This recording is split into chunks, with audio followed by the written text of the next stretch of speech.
In the early morning, off the coast of Turkey, a once grand cruise ship sits eerily still in the water, with its name and logos hastily painted over. Just a few years ago, this vessel was a floating palace, its decks filled with thousands of passengers sipping cocktails by the pool. But today, there are no guests, no crew bustling about, only a small group of men in unmarked coveralls stepping aboard for one final job. The ship has been sold, not to another cruise line, not to a museum or a private buyer, but to a cash buyer, a faceless middleman specializing in one thing: making unwanted ships disappear. This buyer has no real office, no website, no traceable business operations, just a handful of shell companies registered in places with little to no oversight. Their job is simple: scrub the ship's paper trail, wipe away its past, and send it to die without causing a PR nightmare for its former owners. With just enough fuel to make the short voyage, the cruise departs under the cover of darkness, bound for the infamous shipbreaking beaches of Alang India, the world's largest maritime graveyard. The original cruise line quietly removes it from their fleet roster. The paperwork has already started changing hands. The ship, once proudly registered under a prestigious European flag, is now being hurriedly re-registered under a flag of convenience. St. Kitts and Nevis, Comoros, or even Mongolia, a landlocked country with no real navy at all. These registries have one thing in common: they don't ask questions, they don't inspect ships, they don't regulate safety. This is all by design. If an accident happens on this final voyage, if the ship sinks, if a crew member is injured, if toxic waste spills into the ocean, there will be no accountability. No authorities will come looking, no lawsuits will be filed. Because as far as international shipping law is concerned, the ship barely exists anymore. By the time it arrives, it'll have been stripped of everything valuable: the luxurious lounges, the five-star restaurants, even the Grand Casino. Its destruction carefully staged to ensure maximum profit at minimal cost. The ship's former owners will never have to answer for where it ended up or what happens next. Investigators have found that St. Kitts and Nevis, Liberia, and the Comoros offer special scrapping packages that allow ships to be temporarily registered with minimal oversight. These registries don't require inspections, barely track environmental compliance, and in many cases don't even demand a shell company to be created to facilitate the process. For a few $1,000s, these desperately poor nations will look the other way, ensuring that by the time a ship reaches its final destination, it's nearly impossible to trace back to its original owners. On the shipbreaking beaches of Alang, India, a group of potential buyers gathers around the massive vessel, inspecting it with a practiced eye. They examine every inch of the ship, checking for hull thickness, assessing the quality of the steel, and estimating the value of the materials inside. The ship's final price will depend on several key factors: its size, the current market price of scrap steel, and the amount of salvageable equipment and fittings still on board. Steel is the primary driver of value. A large container ship or bulk carrier weighing around 25,000 to 50,000 tons might sell for anywhere between $3 to $6 million in scrap, depending on market demand. The price of ship steel fluctuates, and in high-demand years, scrap metal can go for over $400 per ton, making even a single decommissioned ship worth tens of millions in raw materials alone. But steel isn't the only valuable component. There's also aluminum, copper, brass, and other materials found in wiring, piping,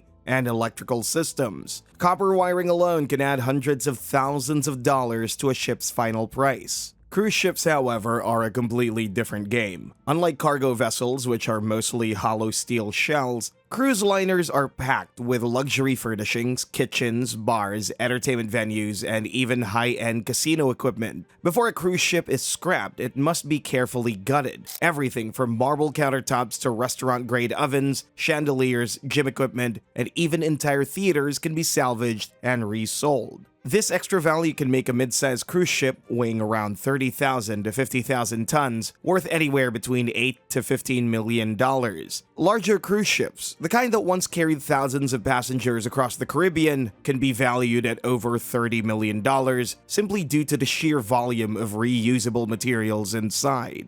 But not all ships are equally valuable. Buyers inspect every detail: the age of the vessel, the amount of corrosion, and whether the ship contains problematic materials like asbestos or outdated wiring that would be costly to dispose of. A newer ship with well-maintained engines and generators might fetch a higher price, as scrapyards can strip and refurbish these components for resale. On the other hand, older ships riddled with rust and toxic materials might be worth far less, as their disposal is more labor-intensive and expensive. Once the buyers finish their assessment, the bidding war begins. Each scrapyard is desperate to land the next big ship, knowing that a single ship can determine their profits for months. When a price is finally agreed upon, the ship is handed over. The next step is the beaching process, where the vessel will be driven full speed onto shore, marking the beginning of its final destruction. Still, for shipbreaking yards, profit margins are razor thin, and competition for these ships are fierce. While Alang may look like one massive chaotic scrapyard, it's actually divided into 183 separate lots, each owned by independent scrapyard operators. Some lots can handle up to 4 ships at a time, while others specialize in larger, more complex vessels like cruise ships or oil tankers. But once a ship is beached on their lot, they're locked in. They can't bid on another ship until they've completely stripped the one they're working on. The owners of these scrapyards are primarily wealthy Indian families, many of whom work hard to obscure their direct involvement due to the highly controversial nature of the industry. They negotiate fiercely, knowing that once they take possession of a ship, every dollar squeezed from its destruction counts. Once a deal is finalized, the final act begins. At high tide, the massive vessel is driven full speed onto shore, embedding itself deep into the mud. The beaches of Alang are uniquely suited for this brutal process. The combination of flat terrain and soft sand allows even the heaviest ships to beach themselves without needing dry docks or expensive dismantling procedures. Even the largest ships in history have met their end there. A few hundred meters down the coast, the Seawise Giant, the largest ship and largest moving man-made object ever built, was torn apart in 2009. Other massive structures, such as decommissioned oil rigs, are also dragged ashore, though since they lack engines, they must be slowly hauled in with enormous winches and steel cables. By comparison, the cruise ship that left Turkey just days ago is a relatively straightforward beaching operation. Once the tide recedes, the temporary crew carefully disembarks, walking across the oil-stained sand towards a waiting vehicle that'll take them to the nearest airport. They've done their job, delivering another vessel to its grave, and soon they'll be boarding another outdated ship to repeat the process all over again. But for the army of scrapyard workers, their work is only just beginning. Within hours, hundreds of men swarm the beach ship, eager to strip it down for every last valuable piece before the cutting torches are lit. Before the ship can be reduced to scrap, everything inside must go. Just beyond the breaking yards, the city surrounding Alang is lined with hundreds of small businesses that exist solely to resell salvaged cruise ship materials. From commercial-grade kitchen equipment to marble countertops ripped straight from a luxury suite, nearly everything that can be sold will be, often at a fraction of its original price. Some items find their way into local hotels, others are shipped across India to be repurposed in restaurants and resorts, and some even end up on other cruise ships, unknowingly purchased by companies looking for cheap replacements. But for the workers, none of this wealth trickles down. The conditions inside the shipbreaking yards are nothing short of brutal. The sand beneath their feet is a toxic sludge of oil, PCBs, heavy metals, asbestos, and industrial chemicals, turning what should be a beach into a wasteland.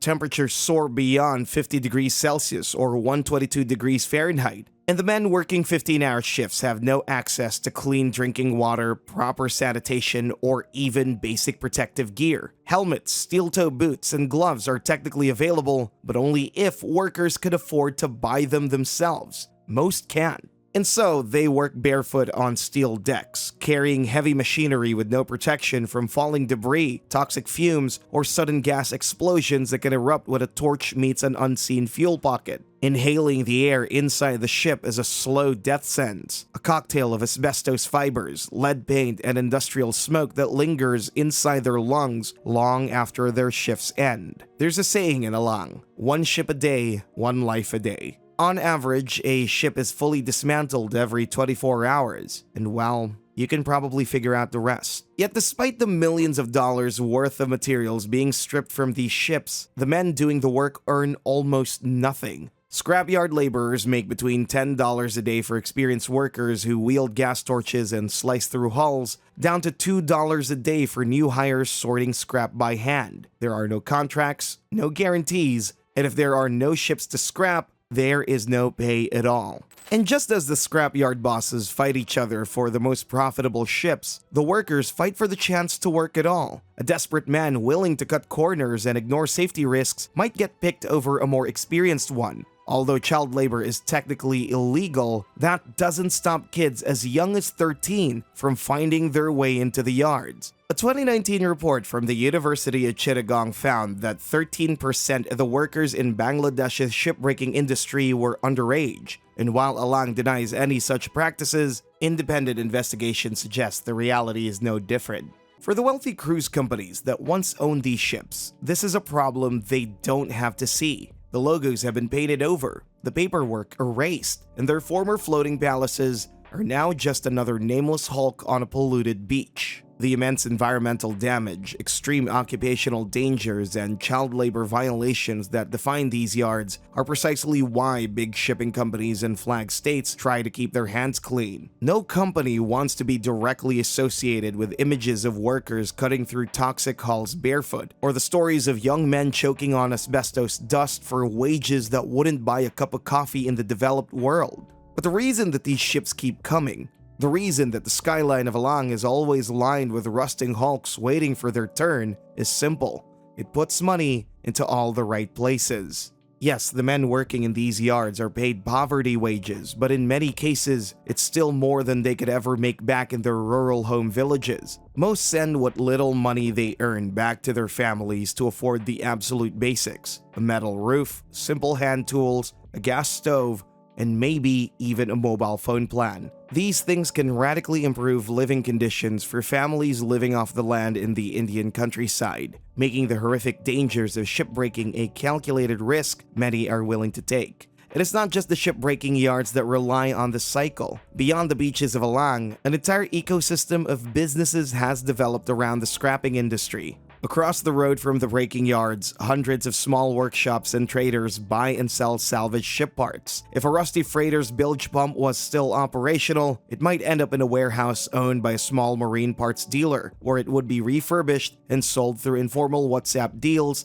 to local shipping companies looking for cheap replacements. The same applies to cruise ships, but on a much larger scale. Entire hotel suites, industrial-grade kitchen appliances, luxury dining sets, bar equipment, casino tables, and even gym machines are carefully extracted and resold, often making their way into hotels, resorts, and restaurants across India and beyond. And the government? They turn a blind eye. Despite the horrific working conditions, the shipbreaking industry employs hundreds of thousands of workers, directly or indirectly, and provides India with a steady, low-cost supply of materials. An estimated 10% of India's steel comes from these ships. In Bangladesh, it's over 20%. The largest population on Earth needs a place to live, and cheap, high-volume construction materials like rebar, often sourced from these very beaches, help fuel the country's ever-expanding cities. For the shipping companies, it all comes down to dollars and cents. 92% of the world's ships are scrapped in Asia, 30% on this very beach.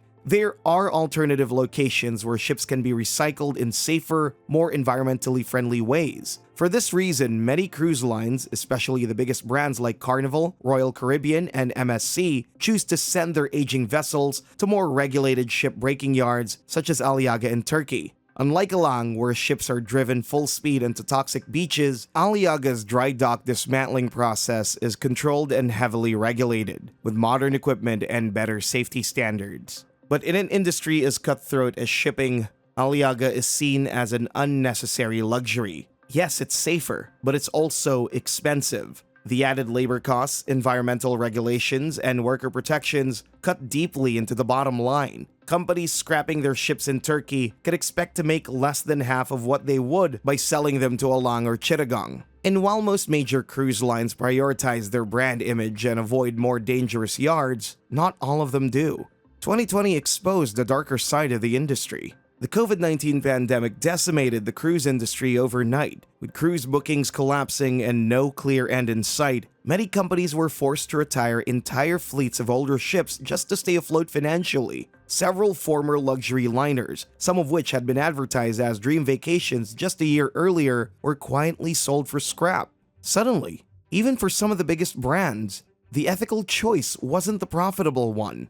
A handful of aging cruise ships, no longer worth the cost of maintenance or storage, ended up beached on the toxic shores of Alang. Their gold-trimmed lounges, opulent theaters, and Michelin-starred dining rooms were reduced to scrap under the same horrific conditions as every other vessel. Carnival Corporation, for instance, reported an adjusted net loss of $1.7 billion in the third quarter of 2020 and announced plans to dispose of 18 ships, amounting to 12% of its fleet. For the companies that prioritize their reputation, avoiding these shipbreaking yards was a no-brainer. A single viral photo of a well-known cruise ship being torn apart next to child workers in a developing country could be disastrous. But for cargo shipping companies, there's no such risk. No one cares about the name on the side of a bulk carrier. No one is loyal to the brand of a container ship. These vessels are completely interchangeable, and exporters will always choose whoever offers the lowest price, regardless of how ethically that ship is operated. And so,